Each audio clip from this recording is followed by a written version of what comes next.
ನಮಸ್ಕಾರ ಸ್ನೇಹಿತರೆ, ಸುದ್ದಿಯಾನಕ್ಕೆ ಸ್ವಾಗತ. ನಾನು ಹರಿಪ್ರಸಾದ್. ರಾಜ್ಯ ಬಿಜೆಪಿಯಲ್ಲಿ ಸದ್ಯ ಬೆನ್ನು ಮೂಳೆ ಗಟ್ಟಿ ಇರುವ ನಾಯಕ ಉಳಿದಿಲ್ವಾ ಅನ್ನುವಂತಹ ಅನುಮಾನ ಮೂಡ್ತಾ ಇದೆ. ನಿಜಕ್ಕೂ ಅಂತ ಒಬ್ಬ ನಾಯಕ ಇದ್ದಿರ್ತಾ ಇದ್ರೆ ಇಷ್ಟು ದಿನ ವಿರೋಧ ಪಕ್ಷದ ನಾಯಕನ ಆಯ್ಕೆಗೆ ವಿಳಂಬ ಆಗೋದಕ್ಕೆ ಚಾನ್ಸೇ ಇರ್ತಿರ್ಲಿಲ್ಲ. ದೆಹಲಿಯವರು ಕೊಟ್ಟಿದ್ದನ್ನ ಸ್ವೀಕರಿಸುವುದಷ್ಟೇ ತಮ್ಮ ಕೆಲಸ ಅಂತ ನಂಬಿ ಕುಳಿತಿರುವವರ ದಂಡು ಬಿಜೆಪಿಯಲ್ಲಿ ಹೆಚ್ಚಾದಂತೆ ಕಂಡು ಬರ್ತಾ ಇದೆ. ಕರ್ನಾಟಕ ವಿಧಾನಸಭೆಯ ಇತಿಹಾಸದಲ್ಲಿ ಪ್ರತಿಪಕ್ಷದ ನಾಯಕನೇ ಇಲ್ಲದೆ ಅಧಿವೇಶನ ನಡೀತಾ ಇದೆ. ಹಾಗಿದ್ದರೆ ಬಿಜೆಪಿಗೆ ಕಗ್ಗಂಟಾಗಿರುವಂಥದ್ದು ಏನು? ಪ್ರತಿಪಕ್ಷ ನಾಯಕನ ಆಯ್ಕೆಯೋ, ಪಕ್ಷ ನಿಷ್ಠರ ಕೊರತೆಯೋ, ಬಲಿಷ್ಠ ನಾಯಕನಿಲ್ಲದಂತಹ ಕೊರತೆಯೋ, ಅಥವಾ ಬಲಿಷ್ಠ ಹೈಕಮಾಂಡ್ ಎದುರು ರಾಜ್ಯದ ಸಮಸ್ಯೆಗಳನ್ನ ಹೇಳೋದಿಕ್ಕೆ ಸಾಧ್ಯವಾಗದ ಅಸಮರ್ಥರ ದಂಡು? ಇದರ ಬಗ್ಗೆ ಈ ಎಪಿಸೋಡ್ನಲ್ಲಿ ವಿವರಿಸ್ತೀನಿ. ಅಂದ ಹಾಗೆ ನಿಷ್ಪಕ್ಷಪಾತ ಜರ್ನಲಿಸಂ ಮಾಡುವಂತಹ ಸುದ್ದಿಯಾನದ ಸಬ್ಸ್ಕ್ರೈಬರ್ ಆಗೋದಿಕ್ಕೆ ನೀವು ಮರಿಬೇಡಿ. ಸ್ನೇಹಿತರೆ, ಆರಂಭದಲ್ಲೇ ಎತ್ತಿದ್ದ ಪ್ರಶ್ನೆಗಳನ್ನ ಮುಂದಿಟ್ಟುಕೊಂಡು ಒಂದೊಂದಾಗಿ ರಾಜ್ಯ ಬಿಜೆಪಿಯ ನಾಯಕತ್ವದ ಕೊರತೆಯನ್ನ ಇಲ್ಲಿ ವಿಶ್ಲೇಷಿಸುವಂತದ್ದು ಸೂಕ್ತ. ವಿಪಕ್ಷ ನಾಯಕನ ಆಯ್ಕೆಯಲ್ಲಿ ಕಗ್ಗಂಟಾಗಿರೋದು ಏನು? ರಾಜ್ಯದ ಜನ ವಿಧಾನಸಭಾ ಚುನಾವಣೆಯಲ್ಲಿ ನೀವು ಅವರಿವರನ್ನ ಕರ್ಕೊಂಡು ಬಂದು ಆಪರೇಷನ್ಗಳ ಮೂಲಕ ಸಿಕ್ಕಾಪಟ್ಟೆ ಕಷ್ಟಪಟ್ಟು ಸರ್ಕಾರ ರಚನೆ ಮಾಡಿ ಆಡಳಿತ ನಡೆಸಿ ಇಬ್ಬಿಬ್ಬರನ್ನ ಮುಖ್ಯಮಂತ್ರಿಯನ್ನ ಮಾಡಿದ್ದು ಸಾಕು. ಈಗ 5 ವರ್ಷ ಸ್ವಲ್ಪ ರೆಸ್ಟ್ ತಗೊಂಡು ಒಳ್ಳೆ ನಾಯಕತ್ವವನ್ನ ಬೆಳೆಸ್ಕೊಂಡು ಬನ್ನಿ. 5 ವರ್ಷದ ನಂತರ ನಿಮಗೆ ಅಧಿಕಾರ ಕೊಡಬೇಕು ಬೇಡೋ ಅನ್ನೋದ್ರ ಬಗ್ಗೆ ನಂತರ ನಿರ್ಧರಿಸ್ತೀವಿ ಅಂತ ತೀರ್ಮಾನವನ್ನ ಕೈಗೊಂಡು ಈಗ ಪ್ರತಿಪಕ್ಷದಲ್ಲಿ ಕೂರುವಂತೆ ವಿಧಾನಸಭಾ ಚುನಾವಣೆಯಲ್ಲಿ ತೀರ್ಪನ್ನ ಕೊಟ್ಟಿದ್ದಾರೆ. ಚುನಾವಣೆಯ ಫಲಿತಾಂಶ ಅಂದ್ರೆ ಅದನ್ನು ನಾವು ಹೀಗೆ ನೋಡ್ಬೇಕು ತಾನೆ. ಯಾಕಂದ್ರೆ ಪ್ರಜಾಪ್ರಭುತ್ವದಲ್ಲಿ ಪ್ರಜೆಗಳೇ ಪ್ರಭುಗಳು. ಆ ಪ್ರಭು ನೀಡಿದಂತಹ ತೀರ್ಪು ಅಂತಿಮ.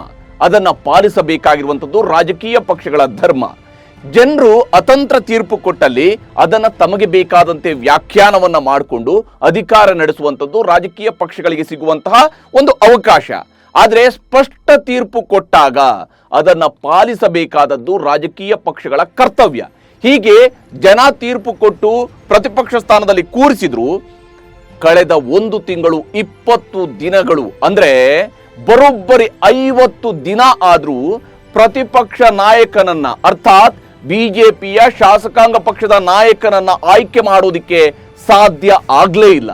ಮೊದಲ ಅಧಿವೇಶನದಲ್ಲೂ ಆಗಿಲ್ಲ ಅನ್ನೋದಕ್ಕೆ ಏನೋ ಎಕ್ಸ್ಕ್ಯೂಸ್ ಅನ್ನ ಕೊಡಬಹುದು. ಅವತ್ತು ಕೇವಲ 3 ದಿವಸಗಳ ಅಂತರ ಇತ್ತು, ಸದನ ನಡಿಬೇಕಾಗಿತ್ತು, ಅನಿವಾರ್ಯತೆ ಇತ್ತು, ಸರ್ಕಾರಕ್ಕೆ ಅನಿವಾರ್ಯತೆ ಅದು, ಪ್ರತಿಪಕ್ಷಕ್ಕೆ ನಮಗೆ ಅನಿವಾರ್ಯತೆ ಅಲ್ಲ ಅನ್ನುವಂಥದ್ದು ಸಮಜಾಯಿಷಿಗಳನ್ನ ಬಿಜೆಪಿಯವರು ಕೊಡಬಹುದು.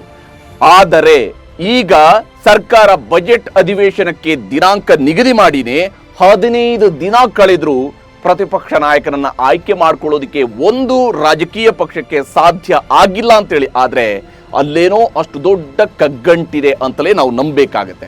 ಅಸಲಿಗೆ ಇಲ್ಲಿ ಕಗ್ಗಂಟು ಇರೋದು ಹೈಕಮಾಂಡ್ ಬಳಿಗೆ ಹೋಗಿ ರಾಜ್ಯದ ವಿಚಾರವನ್ನ ತಿಳಿಸಿ ಸೋತಾಗಿದೆ ನಿಜ, ಈಗ ನಮಗೆ ಮುಂದಿನ ನಾಯಕ ಬೇಕು ಅಂತ ಕೇಳಬೇಕಾದಂತಹ ಧೈರ್ಯ.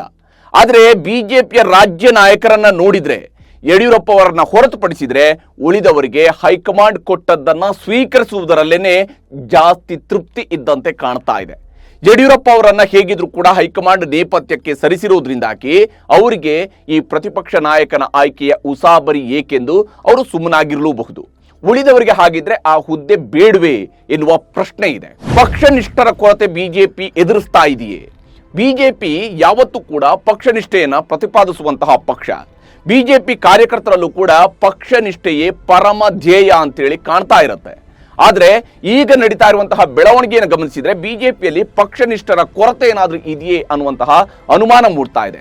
ಅಲ್ಲ, ಯಾರನ್ನೇ ಪಕ್ಷ ವಿರೋಧ ಪಕ್ಷದ ನಾಯಕ ಸ್ಥಾನದಲ್ಲಿ ಕೂರಿಸಿದ್ರೆ ಅವರ ನಾಯಕತ್ವವನ್ನು ಒಪ್ಪಿಕೊಂಡು ಕೆಲಸ ಮಾಡಬೇಕಾಗಿರುವಂಥದ್ದು ಪಕ್ಷ ನಿಷ್ಠರ ಕರ್ತವ್ಯ. ಆದ್ರೆ ಇಲ್ಲಿ ಅವ್ರು ಬೇಡ, ಇವ್ರು ಬೇಡ, ಇಂಥವ್ರಾದ್ರೆ ಬೆಸ್ಟು, ಅಂಥವ್ರಾದ್ರೆ ತೊಂದರೆ ಅನ್ನುವಂತಹ ಮಾತುಗಳು ಬಹಿರಂಗವಾಗಿಯೇ ವ್ಯಕ್ತವಾಗ್ತಾ ಇವೆ. ಇಲ್ಲಿ ಬೊಮ್ಮಾಯಿಯವರನ್ನೂ ಬಿಡ್ತಾ ಇಲ್ಲ, ಯತ್ನಾಳರನ್ನೂ ಬಿಡ್ತಾ ಇಲ್ಲ. ಪಕ್ಷದ ನಾಯಕರು ಇಂತಹ ವಿಷಯಗಳನ್ನ ಬಹಿರಂಗವಾಗಿ ಚರ್ಚಿಸ್ತಾ ಇರೋದ್ರಿಂದಲೇ ಇದುವರೆಗೂ ಕೂಡ ಒಮ್ಮತದ ಆಯ್ಕೆ ಮಾಡುವಲ್ಲಿ ಬಿಜೆಪಿ ವಿಫಲವಾಗ್ತಾ ಇದೆ ಅನ್ನುವಂಥದ್ದು ಕೂಡ ಸ್ಪಷ್ಟವಾಗಿ ಗೋಚರಿಸ್ತಾ ಇರುವಂಥದ್ದು. ಬಿಜೆಪಿಯಲ್ಲಿ ಬಲಿಷ್ಠ ನಾಯಕರ ಕೊರತೆಯೇ? ರಾಜ್ಯ ಬಿಜೆಪಿಯನ್ನ ಈಗ ನೋಡುವ ಯಾರಿಗೇ ಆದ್ರೂ ಕೂಡ ಈ ಪ್ರಶ್ನೆಗೆ ಹೌದು ಎನ್ನುವಂತಹ ಉತ್ತರ ಸಿಕ್ಕಿದ್ರೆ ಅಚ್ಚರಿ ಏನೂ ಇಲ್ಲ. ಯಾಕಂದ್ರೆ ಬಿಜೆಪಿ ಅಂದ್ರೆ ಯಡಿಯೂರಪ್ಪ, ಯಡಿಯೂರಪ್ಪ ಅಂದ್ರೆ ಬಿಜೆಪಿ ಎನ್ನುವಂತಹ ಪರಿಸ್ಥಿತಿ ರಾಜ್ಯ ಬಿಜೆಪಿಯಲ್ಲಿ 1983ರಿಂದ 2020ರವರೆಗೂ ಕೂಡ ಇತ್ತು. ಆದ್ರೆ ಈಗ ಪರಿಸ್ಥಿತಿ ಬದಲಾಗಿದೆ. ಯಡಿಯೂರಪ್ಪ ಅವರನ್ನ ಒತ್ತಾಯಪೂರ್ವಕವಾಗಿ ಬಿಜೆಪಿ ಹೈಕಮಾಂಡ್ ಸೈಡ್ಗೆ ಸರಿಸಿಯಾಗಿದೆ. ಆದ್ರೆ ಯಡಿಯೂರಪ್ಪ ಸ್ಥಾನಕ್ಕೆ ಅಷ್ಟೇ ಸಮರ್ಥವಾದ ಇನ್ನೊಬ್ಬ ನಾಯಕ ಬಿಜೆಪಿಗೆ ಸಿಕ್ಕಿಲ್ಲ. ಬೊಮ್ಮಾಯಿಯವರು ಮುಖ್ಯಮಂತ್ರಿ ಆದರೂ ಕೂಡ ತಮ್ಮ ಕ್ಯಾಬಿನೆಟ್ ನಲ್ಲಿ ಖಾಲಿ ಇದ್ದ ಸ್ಥಾನಗಳನ್ನ ತುಂಬಿಕೊಡುವಂತೆ ಹೈಕಮಾಂಡ್ಗೆ ಕೇಳಿ ಮನವರಿಕೆ ಮಾಡಿಕೊಡೋದಕ್ಕೂ ಕೂಡ ಸಾಧ್ಯ ಆಗದಷ್ಟು ದುರ್ಬಲ ನಾಯಕರಾಗಿಯೇ ಬೊಮ್ಮಾಯಿಯವರು ಉಳಿದುಬಿಟ್ರು.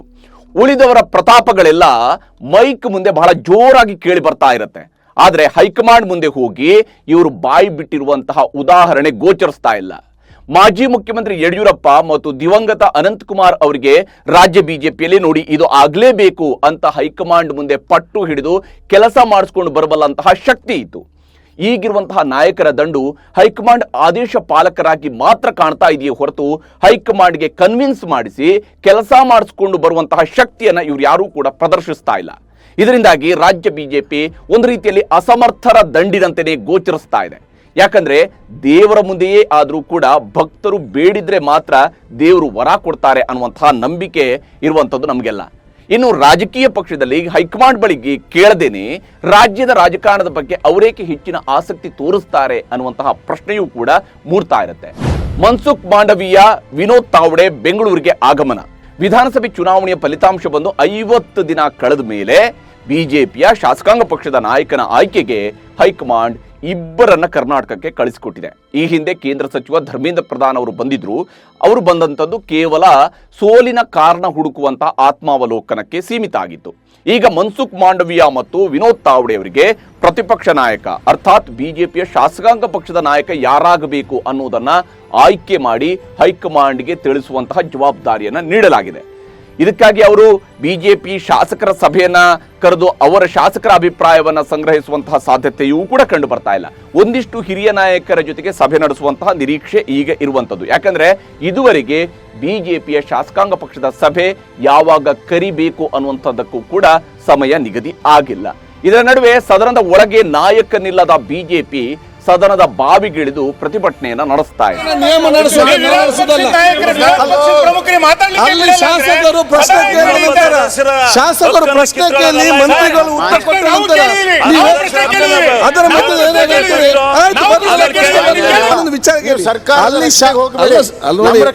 ಅನುಭವಿಸ್ತಾರಲ್ಲ ಎಲ್ಲ ವಿಚಾರ ಶಾಸಕರು ಒಬ್ಬ ನಿಂತು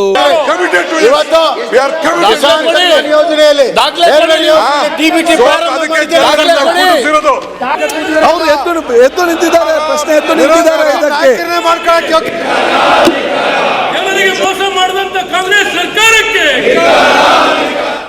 ಇದೊಂಥರ ಎಲ್ಲರೂ ಕೂಡ ತಾವು ನಾಯಕ ಅಂತ ತೋರಿಸಿಕೊಳ್ಳುವ ಪ್ರಯತ್ನದಂತೆ ಇತ್ತೇ ಹೊರತು ಯಾವುದೇ ಪ್ರತಿಪಕ್ಷದ ಜವಾಬ್ದಾರಿ ನಿಭಾಯಿಸುವ ಬದ್ಧತೆ ಇಂದಿನ ಬಿಜೆಪಿಯ ಪ್ರತಿಭಟನೆಯಲ್ಲಿ ಕಂಡು ಬಂದಿರಲಿಲ್ಲ. ಸದನದ ನಿಯಮಾವಳಿಗಳ ಬಗ್ಗೆಯೂ ಕೂಡ ತಲೆ ಕೆಡಿಸಿಕೊಳ್ಳದೆ ಬಿಜೆಪಿ ನಾಯಕರು ಸದನದ ಬಾವಿಗೆ ಧುಮುಕಿ ಪ್ರತಿಭಟನೆಯನ್ನ ನಡೆಸಿ ರಾಜ್ಯದ ಸಮಸ್ಯೆಗಳ ಬಗ್ಗೆ ಚರ್ಚಿಸುವುದಕ್ಕಿಂತ ಹೆಚ್ಚಾಗಿ ನಮ್ಮಲ್ಲೊಬ್ಬ ಪ್ರತಿಪಕ್ಷ ನಾಯಕ ಯಾರಾಗಬೇಕು ಅನ್ನೋದನ್ನ ಆಯ್ಕೆ ಮಾಡಿಕೊಳ್ಳೋದಕ್ಕೆ ಸ್ಪರ್ಧೆ ನಡೀತಿದೆ ಅನ್ನುವಂತಹ ರೀತಿಯಲ್ಲಿ ಬಿಜೆಪಿಯ ಶಾಸಕರ ವರ್ತನೆ ಇವತ್ತು ಸದನದಲ್ಲಿ ಕಂಡು ಬರ್ತಾ ಇತ್ತು. ಇಲ್ಲಾಂದ್ರೆ ನೋಡಿ, ಮಾಜಿ ಮುಖ್ಯಮಂತ್ರಿ ಬಸವರಾಜ ಬೊಮ್ಮಾಯಿಯವರು ಪ್ರತಿಪಕ್ಷ ನಾಯಕನ ಚೇರ್ನಲ್ಲಿ ಕುಳಿತುಕೊಂಡಿದ್ರು. ಅವ್ರಿಗೆ ಅಲ್ಲಿ ಆಡಳಿತ ಪಕ್ಷದ ಕಡೆಯಿಂದ ಪಾಯಿಂಟ್ ಆಫ್ ಆರ್ಡರ್ ಅನ್ನ ರೈಸ್ ಮಾಡ್ತಾರೆ. ಕ್ರಿಯಾಲೋಪವನ್ನ ಉಲ್ಲೇಖ ಮಾಡಿದಂಥ ಸಂದರ್ಭದಲ್ಲಿ ಫಸ್ಟ್ ಅಟ್ಲೀಸ್ಟ್ ಕ್ರಿಯಾಲೋಪ ಏನು ಅನ್ನೋದನ್ನ ಕೇಳುವಂಥದ್ದು ಬೇಕಿರುತ್ತೆ. ಪಾಯಿಂಟ್ ಆಫ್ ಆರ್ಡರ್ ರೈಸ್ ಮಾಡಿದಾಗ ಯಾರು ಕೂಡ ಮಾತನಾಡಬಾರ್ದು, ಮಾತನಾಡ್ತಾ ಇದ್ದಂಥವ್ರು ಕೂಡ ಮಾತನ್ನು ನಿಲ್ಲಿಸಿ ಏನದು ಪಾಯಿಂಟ್ ಆಫ್ ಆರ್ಡರ್ ಅನ್ನೋದನ್ನ ಕೇಳ್ಕೊಳ್ಬೇಕು ಅನ್ನೋದು ಸದನದ ನಿಯಮ. ಇದು ಶಾಸಕರೇ ರೂಪಿಸ್ಕೊಂಡಿರುವಂತಹ ನಿಯಮ, ಯಾವುದು ಹೊಸದಾಗಿ ಹೇಳ್ತಾ ಇರುವಂತಹ ನಿಯಮಗಳಲ್ಲ. ಇಂಥ ನಿಯಮಗಳ ಪಾಲನೆಯೂ ಕೂಡ ಇವತ್ತು ಸದನದಲ್ಲಿ ಆಗಿರಲಿಲ್ಲ. ಅಂದ್ರೆ ಬೊಮ್ಮಾಯಿಯವರು ಏನು ಪಾಯಿಂಟ್ ಆಫ್ ಆರ್ಡರ್ ರೈಸ್ ಮಾಡೋದಕ್ಕೆ ನಾನು ಇನ್ನೂ ಪಾಯಿಂಟ್ಗೆ ಬರಲಿಲ್ಲ ಅನ್ನುವಂತಹ ಮಾತಿನ ಮೂಲಕವಾಗಿ ಅದನ್ನ ತೇಲಿಸ್ಬಿಡುವಂತಹ ಪ್ರಯತ್ನ ನಡೀತಾ ಇತ್ತೆ ಹೊರತು ಸೀರಿಯಸ್ ಆಗಿ ನಾವು ಇಂಥದ್ದೊಂದು ವಿಚಾರಕ್ಕಾಗಿ ನಾವು ಪ್ರತಿಭಟನೆ ನಡೆಸ್ತಾ ಇದೀವಿ ಅನ್ನೋದನ್ನ ಅಟ್ಲೀಸ್ಟ್ ಜನಕ್ಕಾದ್ರೂ ಕನ್ವಿನ್ಸ್ ಆಗುವಂತ ರೀತಿಯಲ್ಲಿ ಮಾಡಬೇಕಲ್ಲ, ಅದನ್ನೂ ಕೂಡ ಮಾಡೋದಕ್ಕೆ ಬಿಜೆಪಿಗೆ ಇವತ್ತು ಶಾಸನ ಸಭೆಯಲ್ಲಿ ಸಾಧ್ಯ ಆಗಲಿಲ್ಲ. ಸಂಸದೀಯ ವ್ಯವಸ್ಥೆ ಬಗ್ಗೆ ಬಿಜೆಪಿಗೆ ಗೌರವ ಇಲ್ಲವೇ? ಇದು ಈಗ ಬಿಜೆಪಿಯನ್ನ ಕಾಡ್ತಾ ಇರುವಂತಹ ಅತಿ ದೊಡ್ಡ ಪ್ರಶ್ನೆ. ಅಟಲ್ ಬಿಹಾರಿ ವಾಜಪೇಯಿ, ಲಾಲ್ ಕೃಷ್ಣ ಅದ್ವಾನಿ ಅಂತವರು ಕಟ್ಟಿದಂತಹ ಬಿಜೆಪಿ ಸದಾಕಾಲ ಪ್ರಜಾಪ್ರಭುತ್ವದ ಮೌಲ್ಯಗಳ ಪ್ರತಿಪಾದನೆಯಲ್ಲಿ ಮುಂಚೂಣಿಯಲ್ಲಿ ಇರ್ತಾ ಇತ್ತು. ಆದ್ರೆ ಈಗ ಅದೇ ಬಿಜೆಪಿಗೆ ವಿಧಾನಸಭೆ ಅಧಿವೇಶನ ಆರಂಭ ಆದರೂ ಕೂಡ ಪ್ರತಿಪಕ್ಷ ನಾಯಕನನ್ನ ಆಯ್ಕೆ ಮಾಡುವ ವ್ಯವಧಾನವೂ ಕೂಡ ಇಲ್ಲದೆ ಇರುವಂತದ್ದು ವಿಪರ್ಯಾಸ. ಮೊನ್ನೆಯಷ್ಟೇ ಬಿಜೆಪಿ ರಾಜ್ಯಾಧ್ಯಕ್ಷ ನಳಿನ್ ಕುಮಾರ್ ಕಟೀಲ್ ಅಧಿವೇಶನ ಆರಂಭ ಆಗೋದಕ್ಕಿಂತ ಮುಂಚಿತವಾಗಿ ಪ್ರತಿಪಕ್ಷ ನಾಯಕ ಆಯ್ಕೆ ಮಾಡ್ತೇವೆ ಅಂತೆಲ್ಲ ಹೇಳ್ಕೊಂಡಿದ್ರು. ಆದ್ರೆ ಕಟೀಲ್ ಅವರಿಗೆ ಅವರ ಮಾತಿನ ಮೇಲೇನೆ ನಂಬಿಕೆ ಇಲ್ಲ ಅನ್ನುವಂಥದ್ದು ಅವರ ರಾಜೀನಾಮೆ ವಿಚಾರದಲ್ಲಿನೇ ಖಾತ್ರಿಯಾಗಿತ್ತು. ಈಗ ಪ್ರತಿಪಕ್ಷ ನಾಯಕನ ಆಯ್ಕೆ ವಿಚಾರದಲ್ಲಿ ರಾಜ್ಯಾಧ್ಯಕ್ಷರ ಮಾತಿಗೆ ಬೆಲೆ ಇಲ್ಲ ಅನ್ನುವಂಥದ್ದು ಮತ್ತೆ ಸಾಬೀತಾಗಿದೆ. ಪ್ರತಿಪಕ್ಷ ನಾಯಕನನ್ನ ಆಯ್ಕೆ ಮಾಡೋದಕ್ಕೂ ಕೂಡ ಪರದಾಡುವಂತಹ ಬಿಜೆಪಿ ನಿಜಕ್ಕೂ ತನ್ನ ಜವಾಬ್ದಾರಿಯನ್ನ ಮರೆತಿದೆಯೇ ಎನ್ನುವಂತಹ ಪ್ರಶ್ನೆಗೆ ಉತ್ತರ ಸಿಗಬೇಕಾಗಿದೆ. ಬಿಜೆಪಿ ಶಾಸಕರಲ್ಲೂ ಕೂಡ ಆಂತರಿಕವಾಗಿ ಈ ವಿಚಾರದಲ್ಲಿ ತೀವ್ರ ಅಸಮಾಧಾನ ಇದೆ. ಆದರೆ ಬಹಿರಂಗವಾಗಿ ಹೇಳಿಕೊಳ್ಳುವಂತಹ ಭಯವೂ ಕೂಡ ಅವರನ್ನ ಕಾಡ್ತಾ ಇದೆ. ಹಾಗಿದ್ರೂ ರಾಜ್ಯದ ಜನ ಇಂತಹ ಬೆಳವಣಿಗೆಗಳನ್ನ ಗಮನಿಸ್ತಾ ಇರ್ತಾರೆ ಎನ್ನುವ ಮಟ್ಟಿಗಾದ್ರೂ ರಾಜಕೀಯ ಪಕ್ಷಗಳಿಗೆ ಒಂದು ರೀತಿಯಂತಹ ಭಯ ಇಲ್ಲದೆ ಹೋದ್ರೆ ಅದು ಪ್ರಜಾಪ್ರಭುತ್ವ ವ್ಯವಸ್ಥೆಯಲ್ಲಿ ಅಪಾಯಕಾರಿ ಬೆಳವಣಿಗೆ ಅಲ್ಲದೆ ಬೇರೇನೂ ಅಲ್ಲ. ಪ್ರತಿಪಕ್ಷ ನಾಯಕ ಅಂದ್ರೆ ಶ್ಯಾಡೋ ಚೀಫ್ ಮಿನಿಸ್ಟರ್ ಇದ್ದಂಗೆ. ಸದನದಲ್ಲಿ ಸಭಾನಾಯಕರಿಗೆ ಇರುವಷ್ಟೇ ಗೌರವ ಮತ್ತು ಹಕ್ಕುಗಳು ಪ್ರತಿಪಕ್ಷ ನಾಯಕರಿಗೂ ಕೂಡ ಇರುತ್ತೆ. ಯಾಕಂದ್ರೆ ಪ್ರತಿಪಕ್ಷ ನಾಯಕರು ಸದನದ ಒಳಗಡೆ ಮಾತನಾಡೋದಕ್ಕೆ ಒಂದು ಟೈಮ್ ಲಿಮಿಟ್ ಅನ್ನುವಂಥದ್ದು ಇಲ್ಲ, ಅಥವಾ ಅವ್ರು ಯಾವಾಗ ಇಂಟರ್ವ್ಯೂನ್ ಆಗಬೇಕು ಅಂತೇಳಿ ಮೊದಲೇನೆ ಸಭಾಧ್ಯಕ್ಷರ ಹತ್ರ ಕೇಳ್ಕೊಳ್ಬೇಕು ಅಂತಿಲ್ಲ. ಅವ್ರು ಎದ್ದು ನಿಂತು ಸಭಾಧ್ಯಕ್ಷರನ್ನ ಕೇಳ್ಕೊಂಡು ಮಾತನಾಡುವಂಥ ಅವಕಾಶ ಪ್ರತಿಪಕ್ಷ ನಾಯಕರಿಗಿರುತ್ತೆ. ಅಷ್ಟು ದೊಡ್ಡದಾದಂತಹ ಜವಾಬ್ದಾರಿ ಪ್ರತಿಪಕ್ಷ ನಾಯಕರಿಗೆ ಇದ್ದೇ ಇರುತ್ತೆ. ಯಾಕಂದ್ರೆ ಅದಕ್ಕಾಗಿಯೇ ಪ್ರತಿಪಕ್ಷವನ್ನ ಪ್ರಜಾಪ್ರಭುತ್ವದ ವಾಚ್ ಡಾಗ್ ಅಂತೇಳಿ ನಾವು ಕರೆಯುವಂಥದ್ದು. ಸರ್ಕಾರದ ತಪ್ಪುಗಳನ್ನ ಎತ್ತಿ ತೋರಿಸುವಂಥದ್ದು ಪ್ರತಿಪಕ್ಷದ ಜವಾಬ್ದಾರಿ. ಅಂಥದ್ದೊಂದು ಪ್ರತಿಪಕ್ಷಕ್ಕೆ ನಾಯಕನಿಲ್ಲದೆ ಕೆಳಮನೆ ಮತ್ತು ಮೇಲ್ಮನೆಯಲ್ಲಿ ಬಿಜೆಪಿ ಇವತ್ತು ಕಾರ್ಯನಿರ್ವಹಿಸ್ತಾ ಇದೆ. ಜವಾಬ್ದಾರಿಯಿಂದ ನುಣುಚಿಕೊಳ್ಳದೆ ಜನ ಕೊಟ್ಟಿರುವ ತೀರ್ಪಿನಂತೆ ನಡೆದುಕೊಳ್ಳಬೇಕಾಗಿರುವಂಥದ್ದು ಬಿಜೆಪಿಯ ಕರ್ತವ್ಯ. ರಾಜ್ಯ ವಿಧಾನಸಭೆಯ ಹಾಗೂ ವಿಧಾನ ಪರಿಷತ್ಗೆ ಯಾರನ್ನ ಪ್ರತಿಪಕ್ಷ ನಾಯಕರಾಗಿ ಆಯ್ಕೆ ಮಾಡ್ತಾರೆ ಅನ್ನುವಂತಹ ಪ್ರಶ್ನೆಗಿಂತ ಹೆಚ್ಚಾಗಿ ಯಾವಾಗ ಆಯ್ಕೆ ಮಾಡ್ತಾರೆ ಎಂಬ ಪ್ರಶ್ನೆಯೇ ಈಗ ಬೃಹದಾಕಾರವಾಗಿ ಕಾಡುವುದಕ್ಕೆ ಶುರುವಾಗಿದೆ. ಈ ವಿಳಂಬ ನೀತಿಯ ಬಗ್ಗೆ ನಿಮ್ಮ ಅಭಿಪ್ರಾಯವನ್ನ ಕಾಮೆಂಟ್ ಮೂಲಕ ತಿಳಿಸೋದಕ್ಕೆ ಮರಿಬೇಡಿ. ನಮಸ್ಕಾರ.